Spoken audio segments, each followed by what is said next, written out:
Here we are, back with the pre-unit Triumph Bonneville, and I thought that while it was still on the bike lift I might as well do at least some of the work stripping it down, because the owner has now said he'd like me to strip it down and deal with the problem. I've got so far into it, and to be fair, I think one or two mentioned in the comments on one of the videos I've already made about this machine that they'd had a case where the main bearing was okay, but the crank was sort of slopping about inside the inner race of the main bearing, and I don't suppose I'll be able to sort of get the camera to pick it up,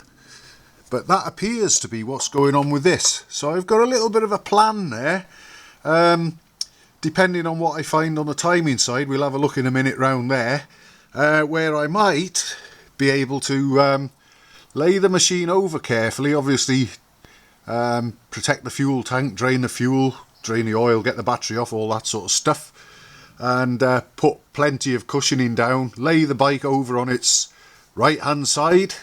and then what I might do is spray in some clutch and brake cleaning solvent, follow it up with a good couple of blasts from the airline to make sure that there's no oiliness there. And I've got some very strong, proven to be very strong, when I did it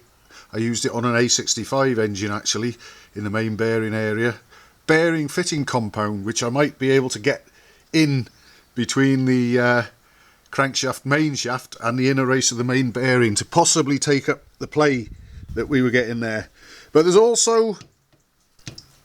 end float which concerned me, and so I went online, and you can actually find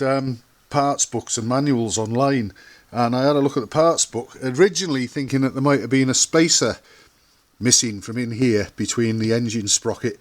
and the face of the inner race of the main bearing, but apparently not. So I thought I'd take a look at the timing side and just see what was going on there, because the parts list showed a little locating washer that fits between the crank and the timing pinion on this side, and I found that it's actually loose. And again, I don't suppose the camera will pick it up, but I can see it there, and it is actually loose and flopping around a bit. So I don't think the timing pinion is fully home, either that or whatever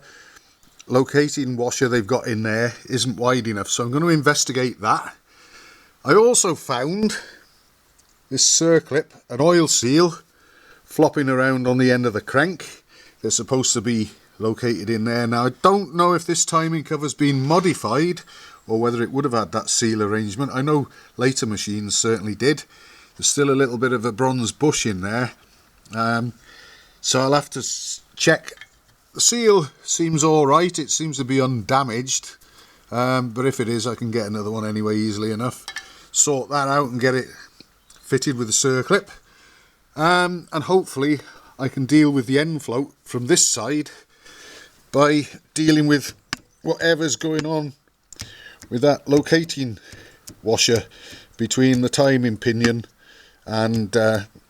inner race of the timing side bearing. Hopefully it's not the timing side bearing moving around in the crankcase, but I don't think so. So if I can deal with that and take up the end float successfully, timing cover will go back on, and then I'll get the bike off the bike lift and probably outside and carefully laid on its side,